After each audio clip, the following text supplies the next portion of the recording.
ये कहानी की शुरुआत होती है पुरानी दिल्ली की उन सुनसान गलियों की जहाँ रात में एक टाइम जाना मना था। कहा जाता है इस गली के अंदर एक ऐसा साया है, जो भी इस गली के अंदर घुसा वो साया उसे अपने कब्जे में कर लेता और दोबारा उस गली से निकलना नामुमकिन हो जाता। बहुत से नौजवान लड़के उस गली के अंदर गए और कभी भी वापस लौट के नहीं आए। ऐसे ही 2003 में रमेश बोल के एक लड़का अपने दोस्तों के संग उन गलियों में घूम रहा था, बिना अनजान कि उसके संग अभी क्या होने वाला था। रात का समय था और घूमते घूमते वो बहुत ही अजीब सी जगह में पहुंच गए।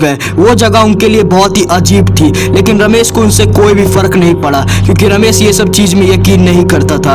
रमेश का दोस्त हिमांशु से कहता है कि भाई चल, ये जगह ठीक नहीं लग रही, लेकिन रमेश कहाँ सुनने वाला था। उसने कहा अबे चल चल, ये सब कुछ नहीं होता, आगे बढ़ते। वो दोनों एक पुरानी बिल्डिंग के पास पहुंचे और रमेश उस बिल्डिंग के अंदर घुस गया, लेकिन हिमांशु नहीं घुसा। वो जानता था ये बिल्डिंग खतरनाक है और इसके अंदर घुसना बहुत ही ज्यादा अजीब हो सकता है, लेकिन रमेश ये बात से अनजान था। रमेश जैसे ही उस बिल्डिंग के अंदर घुसा उसने एक चीज नोटिस किया। बिल्डिंग के अंदर हड्डी कपा देने वाली ठंड थी, लेकिन बाहर का मौसम गर्म था। रमेश ने इस बात को भी इग्नोर ही किया और उसने सोचा छोड़ो यार, इससे क्या ही होता है। रमेश को बहुत ही नर्वस सा फील होने लगा, इसलिए उसने हिमांशु को जोर जोर से आवाज लगाया। तभी एक सफेद कपड़े पहनी हुई एक औरत रमेश के धीरे धीरे पास आने लगी। तभी अचानक वो परछाई गायब हो जाती है और रमेश को कुछ ठीक नहीं लगता। तभी हिमांशु उस बिल्डिंग के अंदर दौड़े दौड़े आता है और कहता है अरे क्या हुआ, चिल्ला क्यों रहा है तू। रमेश हिमांशु को कहता है अरे चल चल, मजाक बहुत हो गया, अब बता दे तू ही था ना। तो हिमांशु कहता है मैं तो अभी जस्ट आया, मैं कब मजाक किया यार।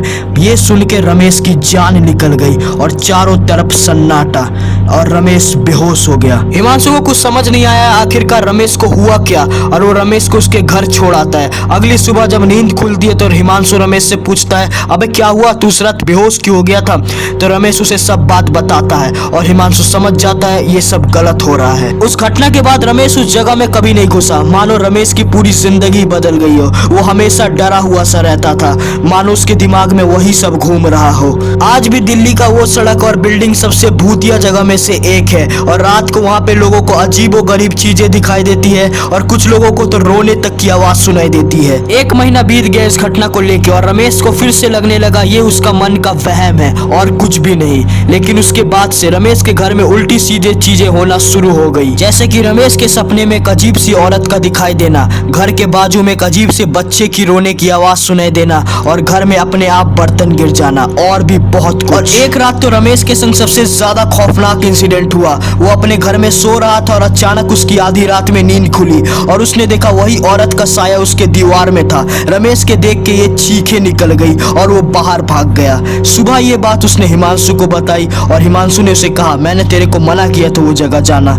लेकिन तूने नहीं सुना। रमेश ने ये बात अपने दूसरे दोस्तों को भी बताई, लेकिन कोई यकीन नहीं कर रहा था। दूसरे दोस्त उसे कह रहे थे ये तेरा दिमाग का खेल है और कुछ भी नहीं, लेकिन रमेश को पता था ये हकीकत है। रमेश ने अपने सारे दोस्तों को कहा मदद करने, लेकिन किसी ने मदद नहीं की। लेकिन हिमांशु रमेश का बेस्ट फ्रेंड था। हिमांशु को ये सब देख के अच्छा नहीं लग रहा था, तो उसने सोचा मैं रमेश की मदद करूंगा। हिमांशु रमेश के रात में घर आता है और वो देखता है लाइट अपने आप फ्लिकर कर रही है और बर्तन अपने आप गिर रहे हैं। हिमांशु देख के समझ जाता है यहाँ माहौल बहुत ही ज्यादा खराब है। तभी रमेश का दरवाजा बहुत ही जोर से खुलता और एक ठंडी हवा आती है और रमेश के कंधे पे एक ठंडा सा हाथ आता है। रमेश ये देख के बहुत ही ज्यादा जोर से चिल्लाता है और जब वो देखता है उसके दोस्त के पीछे कोई भी नहीं था। उसका दोस्त समझ जाता है यहाँ पे माहौल बहुत ही ज्यादा और खराब होता जा रहा है, इसलिए उसे जल्द से जल्द कुछ करना पड़ेगा। तभी उसके दिमाग में एक सोल्यूशन आता है और वो एक पुरानी मंदिर में जाता है। उसे यहाँ पर एक तांत्रिक मिलता है और वो तांत्रिक को सारी बात बताता है। तांत्रिक समझ जाता है इसके साथ क्या प्रॉब्लम है और तभी उसको एक किताब देता है और उस किताब में एक मंत्र है जिससे सब ठीक हो सकता है।